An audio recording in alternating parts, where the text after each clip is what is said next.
Február 3-a van, itt állunk a Vintage Galériában, Szabó Dezső következő kiáltásán, pontosabban hát már álló kiáltásán. Ez azért is érdekes ez a február 3-a, mert pont 3 napja volt, hogy arról értesültünk, hogy Becker Laci nincs köztünk már, és ez meg azért érdekes, mert hogy a legutolsó szakmai beszélgetésem vele az arról szólt, hogy lehet-e olyan fotót készíteni, ami nem kép. Vagy szóval a fotó és a kép viszonyáról beszéltünk viszonylag hosszan, és hát itt olyan fotográfiai műveket látunk, amelyeknek a képisége egy sor nagyon érdekes problémát vet föl, és majd erről is szeretnék veled beszélni, Dezső. De most legelőször azt szeretném megkérdezni tőled, hogy hát ugye 2015 óta, ha jól emlékszem, ez a 8. olyan kiáltás, amelyik kamera nélküli, kameraless munkákat mutat be. Ha jól értem, akkor még van 2 további sorozatod is, szóval, hogy elég régóta,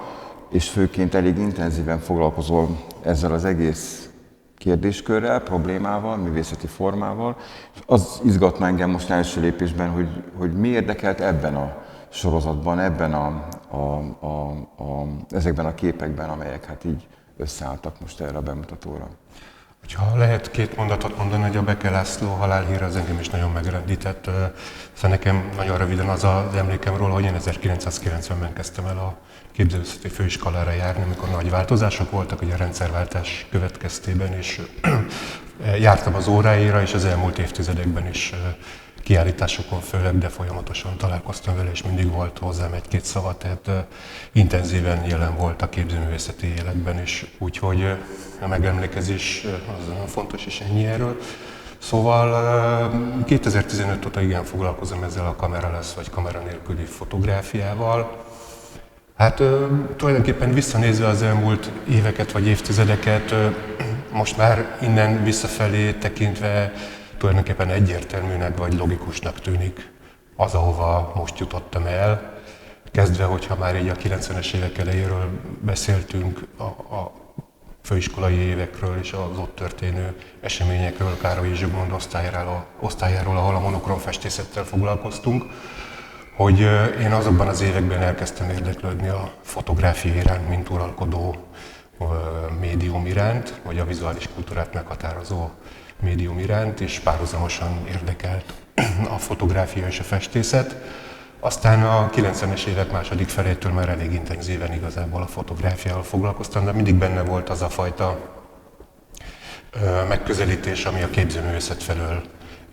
indítatott engem, és hát nevezetesen ebben a kameraless problémában is szerintem nyilvánvalóan látszik, hogy a monokrom festészet képanalitikus vagy önmagát analizáló módszere az meghatározza a fotóhoz való viszonyomat is. És akkor ugye volt egy hosszú, inkább a kamerát használó makettes korszakom, nevezzük így, és nem volt egyértelmű, hogy én eljutok a kameralesshez, mint problémához.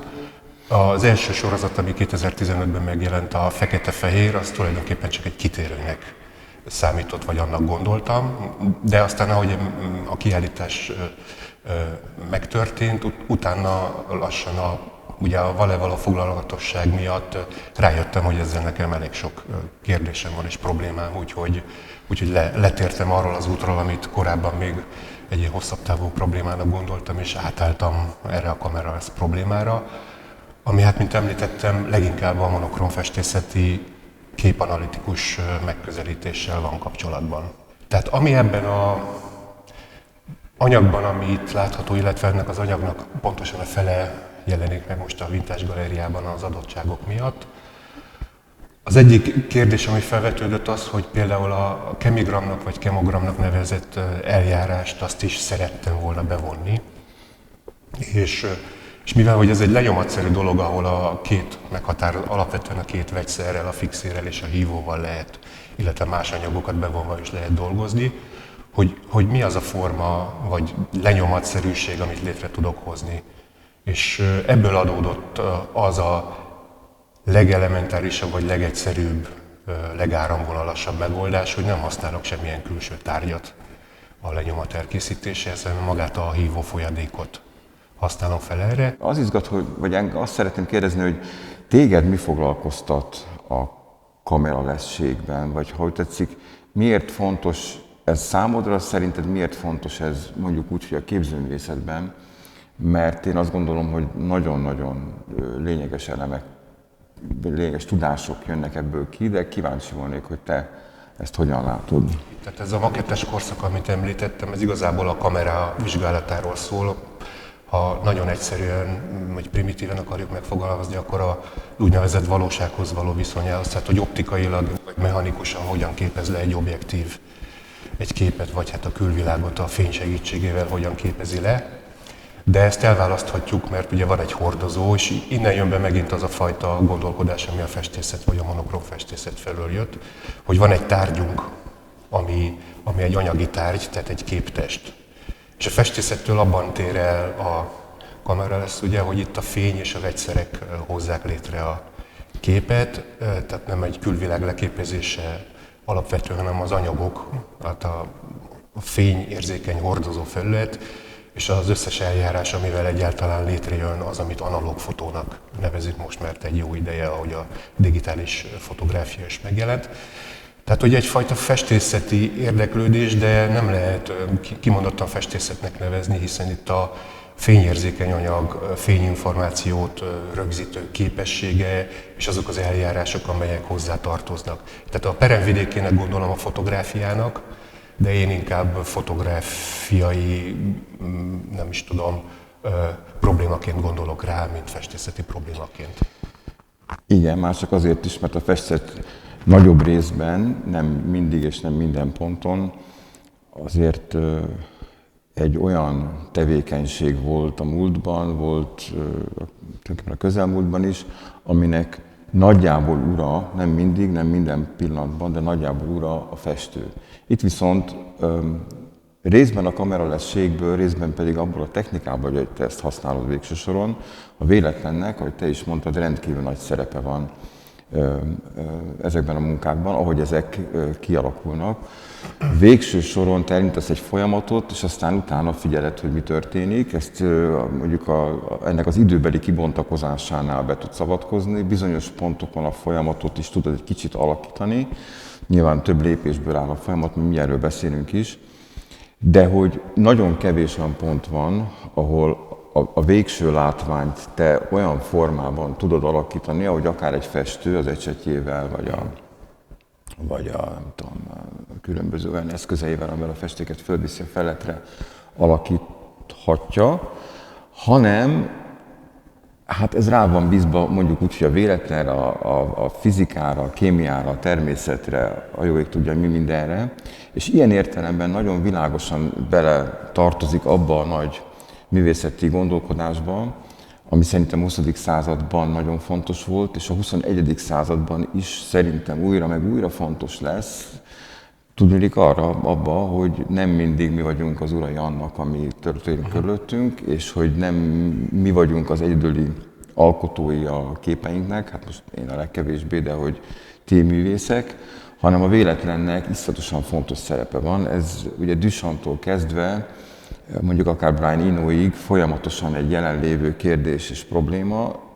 és ma is, amikor úgy tűnik, hogy mindent meg tudunk tervezni, és mindent előre tudunk kigondolni, úgymond az életünkben, a napjainkban, akár a művészetünkben is, ezek pontosan olyan határtettek, amelyek azt mutatják meg, hogy egyáltalán nem, és hogy van itt valamilyen sajátos, ettől a meghatározottságtól, tervezettségtől ellépő szabadsága, mondjuk úgy, hogy a világnak, a fizikának, a kémiának, vagy hát másfajta meghatározottsága, mint amivel mi emberek a saját elképzeléseink szerint haladunk. Tehát azt akarom mondani, hogy egyfelől, ami nekem itt iszonyatosan fontos, az az, hogy a kamerátlanság az egy lépéssel közelebb viszi az elmúlt 7-8 évedet azokhoz a gyökerekhez, amelyekből jössz, tehát a festészeti problémákhoz, és ugyanakkor nagyon világosan beillesztik, például ebben a sorozatban, nem mindegyikben egyébként, egy olyan mondjuk művészeti keretbe, amely valahogy a véletlenről szól, és arról, hogy a dolgok alakulnak a maguk módján, olyan dolgok jönnek létre, amelyeknek nincs ilyen értelemben előképük. Van egy ilyen, mondjuk így ilyen alkotói hozzáfűzésem ehhez a véletlenhez, vagy az esetlegességhez, vagy igazából inkább az alkotói folyamathoz, tehát mondjuk a festészetben is az anyaggal való birkózás vagy küzdelem, tehát először is az üres fehér vászonnal mondjuk való szembenállás. Tehát, hogy van az ember fejében egy koncepció, és hogy annak mi lesz a végeredménye, az egy közös, hogy mondjam, küzdelem, vagy egy oda-vissza interakció a tárgy és az alkotó, nem tudom, szelleme vagy elméje között. Tehát ilyen értelemben én alkotóként ezt kicsit másképp látom, mint sokszor az elméleti szakemberek közelítik meg. De hogy nem csak a képzőművészetben gondolom, hogy így van ez, hanem mondjuk a nyelvvel vagy a szöveggel is így van. Az Eszterházy Péter jut eszembe, aki azt mondta, hogy minden egyes regényben elkezdésekor ott van az ijegység, hogy hiába írt már nagyon fontos és komoly regényeket, és tudja, hogy a szakmailag tehát képes arra, hogy megírjon még egyet, mégis egy nagy ijegység van ott, amikor egy új könyvet el kell kezdeni, vagy regényt, mert hogy nem lehet tudni, hogy mi lesz belőle. Tehát ott a nyelv nyilván a nyersanyag, és aztán, hogy mi lesz belőle, ugye ez a közhely, hogy a regény írja saját magát, tehát hogy a nyelvvel való folyamatos viszony közben alakul a mű. Tehát a véletlenhez, vagy az esetlegességhez ilyen a kapcsolatom, de ott ugye van egy speciális eset, amit te említesz, hogy ezeknél a munkáknál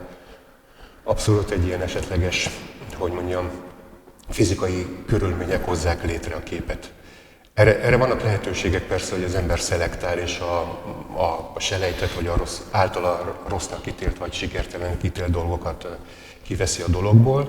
És van, azt hiszem, hogy még egy olyan fontos dolog, ami miatt én ezt választottam, és nem feltétlenül az a fajta indítatás, ami a Rorschach-teszttel hozza össze, hogy olyan, hogy mondjam, ábrákat készítsek, amelyekbe bele tudunk látni képeket, hanem ennek az elementáris automatizmusa vagy szépsége, hogy tényleg magától keletkeznek bizonyos formák, amelyeket képnek tekintünk, illetve határesetei a képnek. Így gyorsan kérdezek egyet, hogy és miért tekintjük képnek? És itt még akár értem is, mert hiszen nagyon sokszor van egy forma, vagy valami formának látszó, mondjuk folt, a fekete alap, megint csak nagyon bizonytalan használ az ember ilyen szavakat egy ilyen helyzetben, de mondjuk alap általában közepén. De hát sokszor azt is mondhatjuk, hogy egy kép az valami olyasmi, ami azért erősen intencionál, tehát valami szándék van mögötte, tudnék a forma kialakítása mögött, és itt ugye rá van bízva,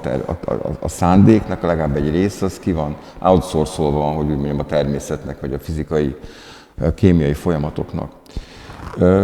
És ennek összefüggésében azt is meg tudom kérdezni akár, hogy vajon az, hogy te hogyan installálod ezeket a munkákat, amelyik egyfelől nyilván arról szól, hogy egy iszonyatosan finom felület, egy fotópapír végül is az, ami lebeg gyakorlatilag egy dobozban, hogy az ilyen finom maradhasson, és ne érje bántódást, ezt rendesen be kell úgymond dobozolni, de közben meg ezek a keretek mégis egy tradicionális módon olyan helyzeteket teremtenek, amelyre máshogy figyelünk. Azt akarom tehát kérdezni, hogy például a keretválasztás ebben az összefüggésben szerepet játszik a te fejedben akkor, amikor azon gondolkozol, hogy ez mi által lesz kép, hogy ez egyszerűen összelátja ezt az egész helyzetet, megkülönbözteti más, akár tudományos, vagy éppen népszerű ilyen játékoktól, vagy kísérletektől. Segít-e ez ilyen értelemben? Hát az alapelv, amit említettél, hogy tárgyként jelennek meg, az ugye szintén a monokróm festészetnek abból a koncepciójából adódik, hogy a festmény az egy lecsupaszított tárgy, ami önmaga nyelvével foglalkozik, tehát a sík felszínnel azzal, hogy valamivel lefedjük, az egy festék, annak színe van, tehát ezek az alapelemek. És hát az analóg fotográfiára mindenképpen úgy gondolok, hogy általában a fotográfiáról, főleg az elmúlt néhány évtizedben, amit ugye tévesen általában anyagtalannak, vagy nem létezőnek gondolnak, vagy virtuálisnak, ez persze nem igaz, de szóval hogy ez a tárgyisága, ez egyrészt egyértelmű volt eddig is, csak ahogy megváltozott a technológia és a kultúra körülöttünk, úgy került előtérben legalábbis néhány művész vagy a művészet számára az, hogy a fotografikus kép is egy tárgy. Az analógnál ez meg teljesen nyilvánvaló, tehát mindig is így gondoltam rá a korábbi korszakaimban vagy munkáimnál is. Tehát, és úgy ennek nyilvánvalóan egy olyan installációs formában kell megjelenni, ami ezt így nem egyszerűen egy keretről beszélünk, hanem egy dobozkeretről, abban egy lebegő tárgyról, ami hordozza a képet, és ugye erre koncentráljunk. Tehát azokra a fizikai sajátosságokra, amelyek a képet hordozzák, tehát ez a médium valójában. És aztán van rajta a kép, ami ugye egy ilyen mentális kérdés, hogy hogyan érzékeljük a világot a látáson keresztül, és hogyan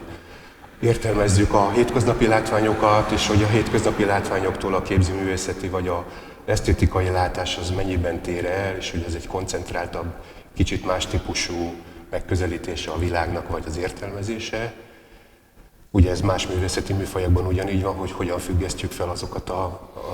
ismereteinket, vagy előfeltételezéseinket, hogyha beülünk egy színházba, akkor ott elfogadjuk azt a játékszabályt, hogy ez nem idézőjelben nem a valóság, hanem egy játék és egy szerkesztett valamit üzenetet átadni akaró esemény. Itt fel van dobva egy kérdés, hogy ezt képnek nevezzük-e, amikor egy véletlenszerű forma keletkezik. Engem tényleg ez az automatizmusa izgatott benne, és a legegyszerűbb megoldása, tehát hogy itt én nem avatkozom be, hogyha véletlenre gondolunk, nem avatkozom bele túlságosan, vagy nem nagyon tudok abba, hogy ott mi keletkezik, de hogy ez valójában a magja annak, ami aztán ebből tovább van építve, tehát hogy egy kezdő pontja annak, hogyha létrejön egy ilyen önmásoló szimmetrikus forma vagy kép, nevezzük annak akár,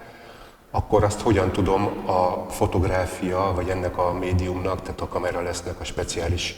tulajdonságaival tovább építeni, ahhoz képest, hogy mondjuk egy ilyen Rorschach-tesztszerű tintafolt egy papíron, akár játékként létrehozva, az egy végpont, tehát hogy az onnantól kezdve egy befejezett játék vagy egy műalkotás is lehet. Itt viszont innen indul tovább valójában a történet, aminek a magja tényleg egy ilyen véletlenszerűen keletkezett szimmetrikus volt, és aztán jön az a lehetőség, hogy ez egy fizikai tárgy, ami fényérzékeny tulajdonsággal rendelkezik, és ezt a másolatot, hogyha másolatnak tekintjük azt a szimmetrikus formát, ami önmagát egyszerre másolja a papír két felére, akkor azt hogyan variálhatom tovább ennek a médiumnak a segítségével, hogy bejebb menjünk abba az alapvizuális problémába, hogy ez a másolódás, ismétlődés hogyan kezd egyre bonyolultabb struktúrák felé épülni, amiket utólag talán a néző nem is mindig biztos, hogy ki tud olvasni a műből, mert nem ismeri annyira a technikai részleteit. Figyelj, de oké, de azért itt van most 3 kép egymás mellett, ami előtt itt állunk, nem is véletlenül álltunk ide, amelyek markánsan különböznek egymástól, az egyik tulajdonképpen világos, a másik sötét, az úgymond hátterek is mások. Mondanál valamit, hogy akkor ennek a 3 képnek, vagy ennek a 2-nek és annak az 1-nek mi a viszonya egymáshoz, illetőleg, hogy végső soron az a 0. kép, amiből mindez elindul, az hogyan viszonyul ez egészhez. Szóval végigvezetnél minket most ilyen értelemben egy kicsit a úgymond alkotói folyamaton. A copy elnevezés az egész anyagra az azt jelenti, hogy másolat, de hogy itt melyik mű, minek a másolata és hányadik másolata, az a munkák nézésénél nagyon nehéz kibontani szerintem, vagy szinte lehetetlen sokszor. Szóval a lényeg az, hogy ez sem egy eredeti mű, viszont annak a másik 2 műnek, ami mellette van egy pár, annak tulajdonképpen a negatíva, vagy az eredetének tekintetjük. Ennek az eredeté egy olyan mű, ami nem tartozik a kiállítás anyagához. Az egy speciális darab, abban az értelemben, hogy egy hívóval készült folt, ahol nem lett exponálva maga a kép illetve nem lett fixálva, maga a mű. Tehát annyit jelent, hogy egy fénynek kitett, de nem rögzített képről van szó. Látunk egy sötét, szürke, feketés ilyen alakú foltot, és körülötte a fotopapír a kémiai tulajdonságaiból adódóan egy lila felület. És ezt a munkát eltettem egy hosszabb időre, néhány hónapra is, ha jól emlékszem, és azok a finom foltok vagy felületek, amelyek keletkeztek, azok csak a idő múltával jöttek elő, hiszen ez egy nem rögzített kép, tehát folyamatos változásban van. Azt a művet, azt nyilvánvalóan esztétikai megfontolások miatt is kivettem a dologból, és annak a másolata ez a mű. Tehát ott egy sötét foltot látunk középen, ahol egy lila felület van, tehát tulajdonképpen ez egy nyers anyag. Most olyan technikai részletekről van szó, amelyeket nem is biztos, hogy nagyon bele kell menni, de hogy ez sem eredeti már, viszont erről az eredetinek nevezhető műről, ami mellett van két másik munka, ismét készült egy kontaktmásolat. Itt a párossága az abban nyilvánul meg, vagy érhető tetten, hogy egyszer szemben fordítottam a két lapot egymással, egyszer meg háttal az eredetit, tehát egy tükörszimmetrikus foltról beszélni, ezt fel lehet fedezni a képen, és egyébként még sötétebben van exponálva, tehát nem akartam feltétlenül egy tónusban azonos munkát készíteni, hanem itt az izgatott,